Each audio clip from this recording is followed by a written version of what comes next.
દાહોદ જિલ્લામાં વરસેલા અનધાર વરસાદને પગલે ભારે હાલાકી સર્જાઈ રહી છે। ઝાલોદ તાલુકાના પાવડી ગામના અનેક વિસ્તારોમાં પાણી ભરાયા છે, જ્યારે ઘરની અંદર પણ 5 થી 6 ફૂટ જેટલા પાણી ભરાયા છે। ત્યારે ગામજનોની સતર્કતાને પગલે ઘરમાં રહેલા વ્યક્તિઓ અને ઢોર ઢાખરને સલામત રીતે બહાર કાઢવામાં આવ્યા છે। દિલ્હી મુંબઈ કોરિડોર હાઈવે નજીકના ઘરોમાં પાણી ભરાયા છે।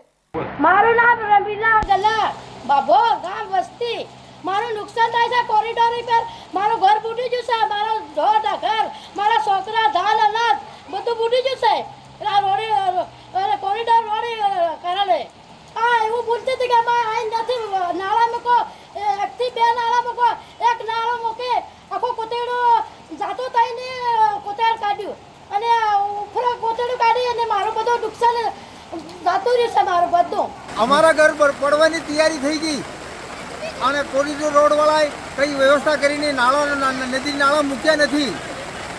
ત્રણ ઘરો પડવાની તૈયારી થઈ ગઈ। બાળ બચ્ચા ઢોર ઢાકર અમારે કઈ ઊભા રાખવાના? આપનું નામ? બાલુભાઈ ફતાભાઈ દેવદા, ગામ વસ્તી। જ્યાં પાણી નકળતું હતું ત્યાં અને છે ને ઘર નાળું મૂક્યું નથી, ગલત ટાઈપ મૂક્યું છે।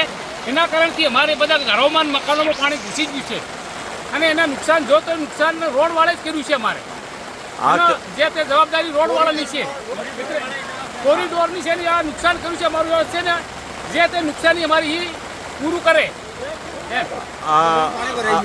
આપનું નામ? પલાસ ગોરધનભાઈ સુનિયાભાઈ। મારું ગામ વસ્તી, હું દેવદા દીપસિંહ નાથા। આ વસ્તી ગામ છે। વસ્તી ગામની અંદર આ નેશનલ કોરિડોર હાઈવે નું આ કામ ચાલે। આ બ્રિજ બનાવ્યું છે। બ્રિજની અંદર પાણી જવા માટે એક નાળું ખાલી મૂક્યું છે, એક ભૂંગળું। એ ભૂંગળાની અંદર પાણી જવાતું રોકાઈ ગયું છે। આજે તમે આ બાજુ જાય, હું હમણાં જાતે ખુદ આ 5 ઘરોની અંદર જઈને આવ્યો છું।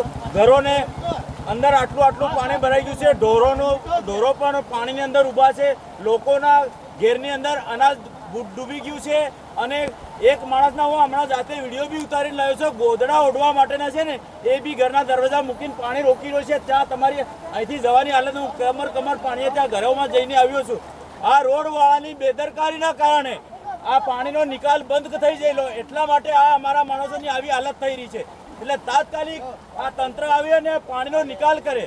આ કોતર જ્યાં હતું ત્યાં એ લોકોએ બંધ કરી દીધું છે અને નવા કોતરમાં અહીંયા આગળ કોતર નહોતું, આ રોડ ઉપર પાણી ફરી વળ્યા। આ વગર રોડ કોતરે પાણી જઈ રહ્યું છે।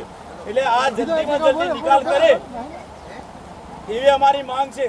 આ નેશનલ કોરિડોરના હાઈવેના કારણે જ આ અમારી હાલત આવી થઈ છે।